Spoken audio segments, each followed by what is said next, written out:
ನಮಸ್ಕಾರ. ಎಲ್ಲ ಕಾವ್ಯಾಸಕ್ತರಿಗೆ ಶಿವಪ್ರಸಾದ್ ಹಾದಿಮನಿ ತಿಳಿಸುವ ನಮಸ್ಕಾರಗಳು. ಇವತ್ತು ನಾನು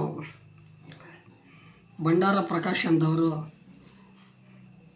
ಹಮ್ಮಿಕೊಂಡಂತಹ ಹೈದರಾಬಾದ್ ಕರ್ನಾಟಕ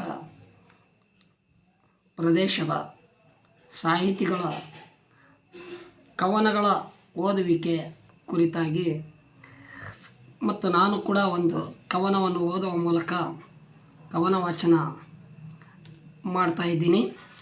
ನಾನಿವತ್ತು ಆರಿಸಿಕೊಂಡಿರುವಂಥ ಕವಿ ಸಿದ್ದಯ್ಯ ಪುರಾಣಿಕ್ ಅವರು.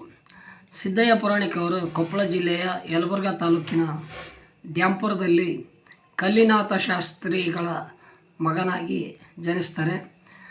ಸುಸಂಸ್ಕೃತ ಮನೆತನದಲ್ಲಿ ಜನಿಸಿದ ಸಿದ್ದಯ್ಯ ಪುರಾಣಿಕರು ಕಾವ್ಯಾನಂದ ಕಾವ್ಯನಾಮದಿಂದ ಜನಮೆಚ್ಚುಗೆಯನ್ನು ಗಳಿಸಿದಂತಹ ನಮ್ಮ ನಾಡಿನ ಹೆಮ್ಮೆಯ ಕವಿಗಳಾಗಿದ್ದಾರೆ. ಅವರು ಬರೆದ ಒಂದು ಕವನವನ್ನು ನಾನಿವತ್ತು ಓದ್ತೀನಿ. ಕವನದ ಶೀರ್ಷಿಕೆ ಮಗುವಿನ ಮೊರೆ.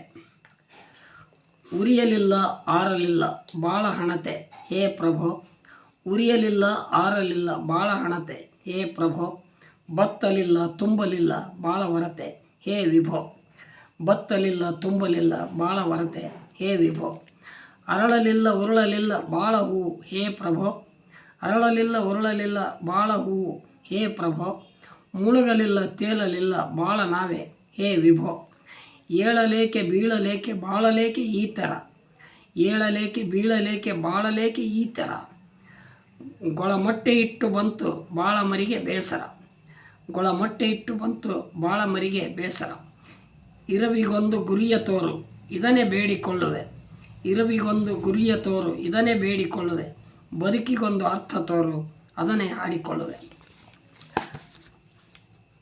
ಈ ಕವನದ ಆಶಯ ನಮ್ಮ ಬಾಳು ಆರಕ್ಕೇರಲಿಲ್ಲ ಮೂರಕ್ಕಿಳಿಯಲಿಲ್ಲ ಎನ್ನುವಂತೆ ಆಗಬಾರದು ಎನ್ನುವಂತಹ ಆಶಯವನ್ನು ಈ ಕವನ ಹೊಂದಿದೆ. ನಮಸ್ಕಾರ.